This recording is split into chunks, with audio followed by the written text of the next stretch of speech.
based off of the 3 fundamental skills, and if you can do these well, your skill level will improve. Number 1, move to get into position to catch the ball after it bounces once. Number 2, develop the chip and catch, which is the most important paddle skill. Number 3, learn and develop the skill to start off rallies with the different shots in the game using the 2 different techniques, topspin and underspin. Your side of the court is 10 feet by 15 feet deep. Can you move and catch a serve or a return a serve after the ball bounces one time? Catching is a basic hand-eye coordination skill. Catching requires your hand to move up or down and laterally to get in front of the incoming ball. Whether you catch a ball with your hand or in a net, the important factor is not having a backswing, but getting your hand out in front of your body. Catching is training you to get your paddle out in front where you want to make contact with the ball. Hitting the ball with your paddle requires you to move. The basic move is a side-to-side shuffle. This allows you to get over to the ball to your left or right side. Since the chip and catch is the basis of ball control for placement, you want to practice and develop this skill whenever you can. The chip and catch takes speed off of the incoming ball. That skill is required when hitting drop shots, dinks, and the placement of your shots to land in front of your opponent's feet. Always do a chip and catch when you are the server and you are gathering the ball in order to serve the next point. Do not hit the ball down into the court to gather it, but block it up.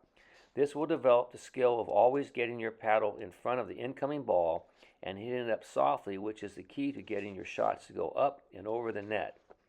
This video is in slow motion so you can view the paddle preparation as well as the side shuffle to move into position.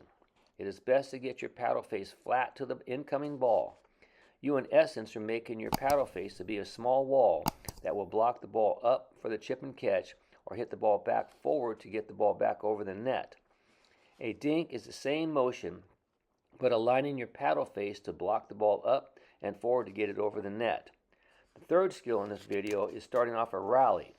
Let me emphasize that is a skill. In this video, the rally was started off with an underspin drop shot. That is the same technique for a forehand chip and catch. It is just controlling the height and pace to have the ball travel the proper distance to land in the kitchen. The next 2 videos are started off with a backhand dink, since that is a shot that the drill is designed for. A very valuable point is to start off a rally with all of your shots, both forehand and backhand, and topspin and underspin. If you are going to be drilling backhand dinks, then start off the rally with a backhand dink.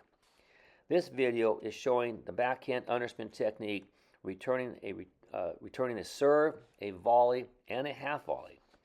Hitting against a backboard is a great drill.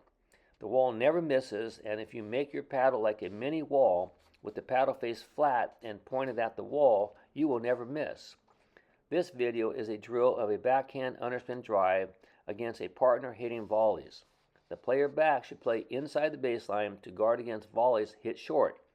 You can form a solid defense if you are quick enough to get to every ball.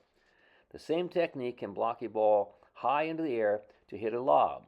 The chip and catch is the smallest and the lob is the largest in regards to how far the ball travels. Now the video transfers into topspin forehand. As in baseball, there is a strike zone, and ideally the topspin forehand wants the ball to be above your knees and below your waist. The paddle face is closed to impart topspin. The swing is low to high with a fairly straight arm. These photos and videos show the progression. The most important part of the motion is the contact zone, which is when you are hitting the ball. The 8 inches before your paddle hits the ball and the 8 inches after you make contact. Pay attention to the position of your paddle face, as that will control the height, angle, and amount of spin of your shot. The next photos are of players preparing to hit an underspin forehand. This technique is commonly used for the return of serve because the motion is smaller and the paddle face is open to return the ball higher over the net and deeper into the court. The next 2 videos are in slow motion so you can view the abbreviated backswing, the contact point, and the shorter follow-through. Again, your emphasis should be on making contact out in front where you would be catching the ball. Think about a baseball player and where they catch the ball. Your challenge will be moving your feet to get to the ball that your opponents are often directing away from you. I'm encouraging you to develop both techniques. I was motivated to make this teaching video because I see 95% of players starting off every rally with a topspin forehand. Most players never start off a rally with a backhand and never hit a backhand serve. Remember, if you develop the chip and catch, you then have the basics to return every ball that you will be able to return serves, hit drives, drop shots, dinks, volleys, and lobs. The last two videos are for Hall of Famers. Just watch how they get the ball back to the server and how the server uses the chip and catch.